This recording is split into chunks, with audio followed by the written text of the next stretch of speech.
प्रश्न 1, पर्यावरण का अर्थ बताइए। प्रश्न क्या है? पर्यावरण, जो हम हमेशा सुनते रहते हैं, पर्यावरण पर्यावरण पर्यावरण। तो पर्यावरण का अर्थ बताइए।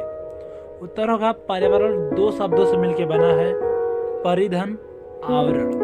परि का अर्थ चारों ओर और आवरण का अर्थ ढके हुए, अर्थात हमारे चारों ओर जो कुछ भी है वह हमारा पर्यावरण है।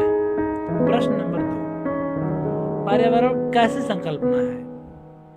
उत्तर होगा पर्यावरण भौतिक एवं जैविक संकल्पना है। पर्यावरण भौतिक एवं जैविक संकल्पना है।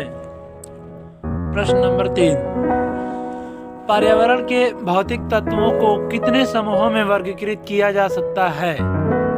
उत्तर है पर्यावरण के भौतिक तत्वों को 4 समूहों में वर्गीकृत किया जा सकता है।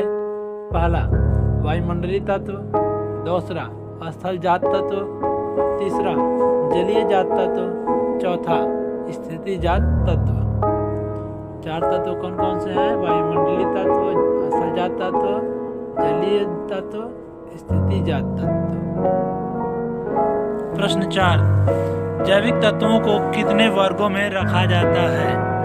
उत्तर जैविक तत्वों को 3 वर्गों में रखा जाता है, पेड़, पौधे, पशु पक्षी, मानव। प्रश्न 5, वायुमंडलीय तत्वों के अंतर्गत कौन कौन सम्मिलित है?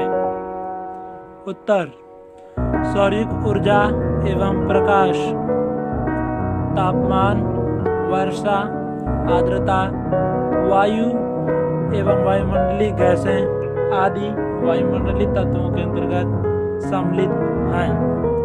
प्रश्न नंबर 6, स्थलजात तत्व कौन कौन से हैं? उत्तर स्थलाकृत, धरातलीय स्वरूप, उच्चावच, मृदा, चट्टान एवं खनिज। प्रश्न नंबर 7, जलीय तत्वों में कौन कौन सम्मिलित हैं?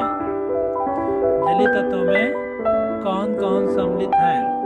उत्तर जल का स्वरूप, जल राशियां, सागरीय जल, धरातलीय जल तथा भूमि जल इसमें सम्मिलित हैं। प्रश्न संख्या 8, स्थितिजात तत्व में कौन कौन से हैं? स्थितिजात तत्व कौन कौन से हैं? उत्तर स्थितिजात तत्व ज्यामितीय एवं भौगोलिक स्थिति, तटीय, महाद्वीपीय, पर्वतीय, मैदानी आदि सब स्थितिजात तत्व हैं। प्रश्न संख्या 9, पर्यावरण को कितने भागों में बांटा जा सकता है? उत्तर पर्यावरण को 2 भागों में बांटा जा सकता है, प्राकृतिक पर्यावरण, मानवीय पर्यावरण। प्रश्न संख्या 10, वर्तमान समय में भूगोल के अंतर्गत किसका अध्ययन व्यापक स्तर पर किया जा रहा है? वर्तमान समय में भूगोल के अंतर्गत किसका अध्ययन व्यापक स्तर पर किया जा रहा है?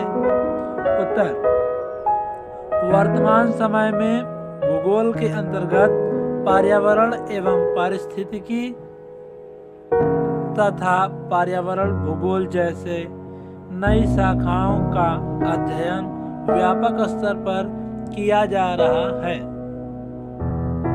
प्रश्न नंबर 11, पारिस्थितिकी के अंतर्गत किसका अध्ययन किया है? पारिस्थितिकी के अंतर्गत किसका अध्ययन किया है या किया जाता है? उत्तर पारिस्थितिकी के अंतर्गत समस्त जीवों एवं भौतिक पर्यावरण के मध्य अंतर संबंधों एवं विभिन्न जीवों के मध्य पारस्परिक अंतर संबंधों का अध्ययन किया जाता है। प्रश्न 12, परितंत्र की संरचना के कितने घटक समाहित हैं? परितंत्र के संरचना के कितने घटक समाहित हैं? उत्तर परितंत्र की संरचना के 2 घटक समाहित हैं। पहला जैविक, दूसरा अजैविक। जैविक का अर्थ होता है सभी जीवित जीव जंतु और अजैविक का अर्थ होता है प्राकृतिक पर्यावरण या अजैविक। ठीक है। प्रश्न नंबर 13, जैविक घटकों को कितने वर्गों में रखा गया है? उत्तर, जैविक घटकों को 2 वर्गों में रखा गया है, स्वपोषी घटक तथा परपोषी घटक। प्रश्न 14, पारिस्थितिकी के कितने भाग किए गए हैं? प्रश्न 14, पारिस्थितिकी के कितने भाग किए गए हैं? उत्तर, पारिस्थितिकी के 2 भाग किए गए हैं, पादप पारिस्थितिकी तथा जंतु पारिस्थितिकी। प्रश्न नंबर 15, पारिस्थितिकी का अध्ययन कितने स्तरों पर किया जा सकता है? प्रश्न नंबर 15 में पूछा गया कि पारिस्थितिकी का अध्ययन कितने स्तरों पर किया जा सकता है? उत्तर, पारिस्थितिकी का अध्ययन 2 स्तरों पर किया जा सकता है, प्रजातियों के मध्य संबंधों का पारिस्थितिकी अध्ययन। नंबर 2, पारिस्थितिकी तंत्र में विद्यमान सभी पारिस्थितिकी संबंधों का अध्ययन। जय हिंद, जय भारत।